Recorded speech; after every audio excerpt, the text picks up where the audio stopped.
welcome in the Wizard of Odds, Kenny White, and former NBA champ and Coach of the Year, Avery Johnson. Coach, before we talk bets, can we talk some hoops? What do you see as the biggest keys for the Warriors' success in Game 5? Well, the Warriors need a Klay Thompson explosion in Game 5. I think he's been average at best in the finals. They need that Game 6 Klay Thompson from the Memphis series where he scored 30 points and he made 8 threes. He was aggressive to take the ball to the basket. He had really good balance on his shot selection. He pump faked and got open for open threes. But this Klay Thompson, he's just been a little off balance. But when he makes three-point shots, he made a big one at the end of Game 4, even though Steph Curry was going off. When he makes those open threes, it opens things up for not only himself, but for the rest of his team. And it puts pressure on the Celtics bigs to come out and play above the three-point line, which then opens up the paint game for them, for their bigs when they're rolling to the basket. But they need a Klay Thompson explosion, because I got a feeling that Steph Curry's not going to score 43 points in Game 5. All right, so Klay Thompson got to be key, but let's see what our Kenny White thinks on the wagering side of things, staying with the Warriors. Kenny, give us your top player prop for Game 5 that you think could have a big night or struggle. Well, Coach hit it right on the head. It's Klay Thompson. He's been rather average, and the numbers they keep putting up on him was 20.5 points per game. It is down to 19.5 points. I'm still going under. Klay's good for 1 out of every 5 games. He's going to have a big game. He had that in Game 3, playing so many minutes now for a guy who was out 2 years with 2 big injuries. 40 minutes a game is wearing. I think they're very tired. They're also up against a great defensive team. So at 19.5 points, I think it's too many. I think Klay fits between 16 to 18 points. I think that's what you're going to get out of him. So I'm going to go under that 19.5. All right, we'll flip things over to the Celtics side of things now and bring back Avery Johnson, because the C's, they win this, have a chance to win the title on their home court. What do they need to do to accomplish that, Avery? Well, I think the obvious and glaring is to take care of the basketball. When they don't turn the basketball over, they're a much better team. But I think the biggest key is points in the paint.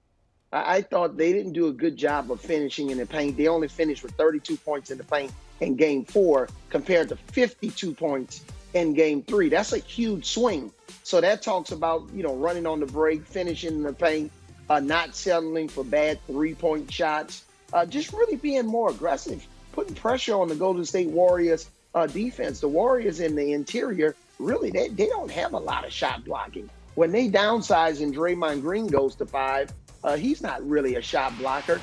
When Looney's not in there, they don't really have a last line of defense like the Celtics have with Robert Williams or even Al Horford. So I think the biggest key is they got to put pressure on the Warriors defense, score in the paint over and over again, try to get to the free throw line. They're not attempting enough free throws, and the Warriors only had 21 fouls in Game 4. They got to put more pressure where the Warriors get to 26, 27 fouls, which is going to mean more free throws for the Celtics. But that all depends on how they put pressure on the rim and score more points in the paint. So pressure is key. Kenny, you went with the under for your top Warriors player prop. What catches your attention on the Celtics side? Where's the value here? Well, I started out this series. I have a ticket on Jaylen Brown to win the MVP at 10-1, and I kind of read some things about maybe Jason Tatum under the big spotlights. Maybe he wouldn't be as good as advertised, but he's lived up to it. He's lived up to the pressure, and he's played well. So he is the best player in this team by far. And Jaylen Brown kind of takes a little bit of a backseat. He's still a great player and can still score in the 20s. But I think that's right where he's at. I think he's anywhere between 19 and 21 points. This point total at 23.5. Again, the more the teams play, the deeper the series gets, the better the defense gets, the less the offense can surprise the defense, and the less possessions per game. So it brings everyone's scoring totals down a little bit. So I'm going under with Jaylen Brown. I think Jason Tatum's got to be the guy.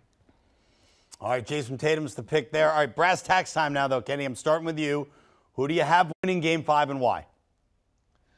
Well, I like the Celtics. They're a slightly better basketball team, and the biggest advantage the Warriors had was that experience factor of, being in 6 of the last 8 championships. And they've shown that grit and that experience and that will to win games when they've had to. The Celtics seem like they win a game, they let up the next game. When they lose, they come back and they play their best basketball. Coach hit it, and Coach hit 2 factors. One is get in the paint, quit throwing up so many threes. If you're not hitting the threes, like in the fourth quarter, get to the rim, get in the paint. I think they'll do that. The other thing, take care of the basketball. They do that. When they win, they get overconfident and they get a little sloppy. They know they can here. I think you'll see the Celtics play their best game in Game 5. Kenny makes all relevant points about the reasoning and the rationale for wanting to pick the Celtics to win Game 5. It seems like, especially in the playoffs, throughout the playoffs, not just the finals, teams are just so inconsistent. Rarely can they just put together 2 or 3 really good games in a row, and especially just win back-to-back games. But even though I love my buddy Kenny, I'm going to go with the Warriors. And I picked the Warriors to win in 6.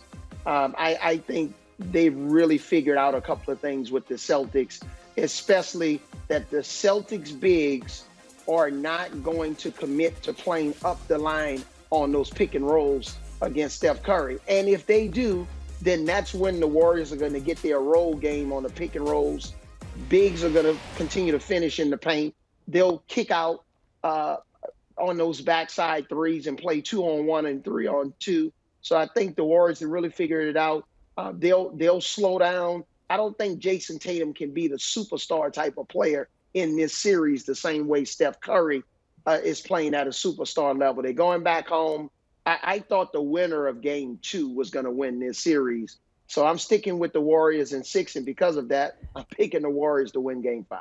All right, so you split there on Game 5. The Warriors favourites to win it all at -140. Kenny, though, you've backed the Celtics the entire time. Are you still sticking with them, despite them being slight underdogs to lift the trophy at the end of it?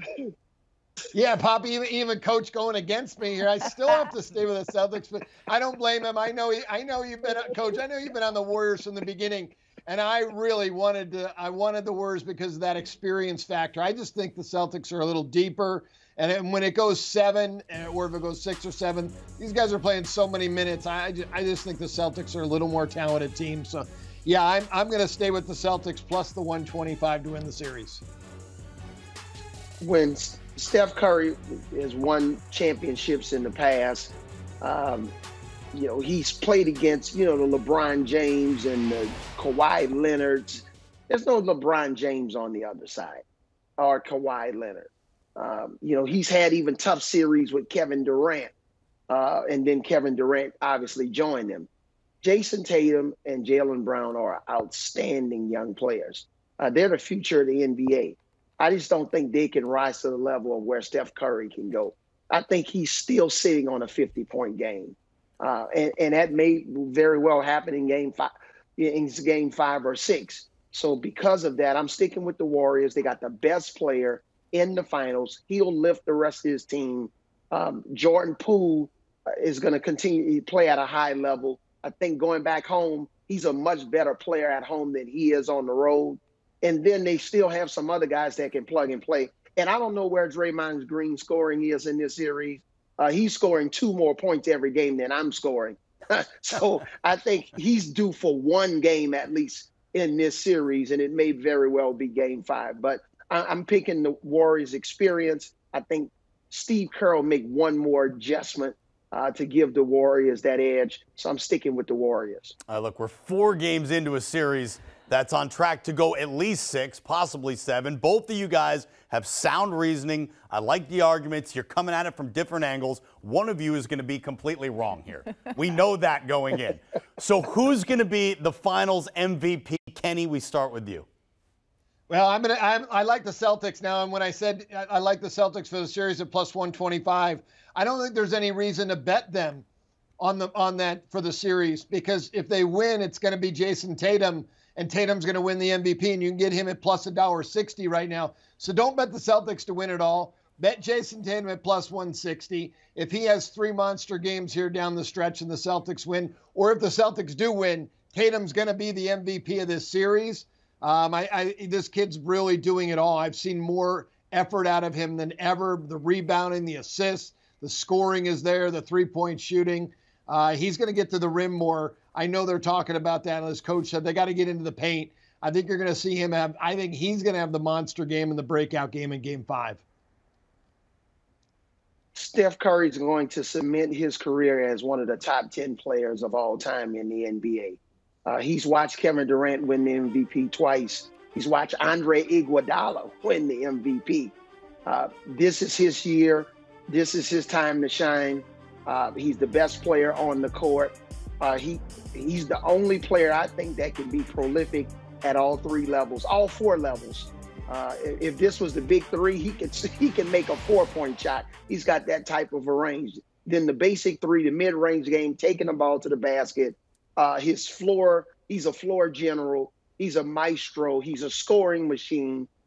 Nothing has shown me in this series why Steph Curry will not be the MVP in this year's NBA Finals. You look at the way he launched his team, even to start with those 12 points in the first quarter in a hostile environment in Boston. This is his season. He's going to be the reason why the Warriors win this year's NBA Finals. Steph Curry, Finals MVP in 2022. That's the picks from Avery Johnson and the Wizard of Odds, Kenny White. They are at odds over who's going to win in Game 5. Kenny says it's the Celtics. Avery says it's the Warriors. Kenny's picking the C's to take the series. Avery not only has the Warriors winning Game 5, he says they're going to win in 6. And again, their Finals MVP picks also at odds. Jason Tatum, says Kenny White, and Steph Curry to get his first to go along with his 3rd title for Steph Curry from Avery Johnson. Do you want a sports network that delivers everything that matters about the game? The highlights, the picks, the instant analysis, no yelling, no fake debates, no politics. Hit the subscribe button and never miss a moment.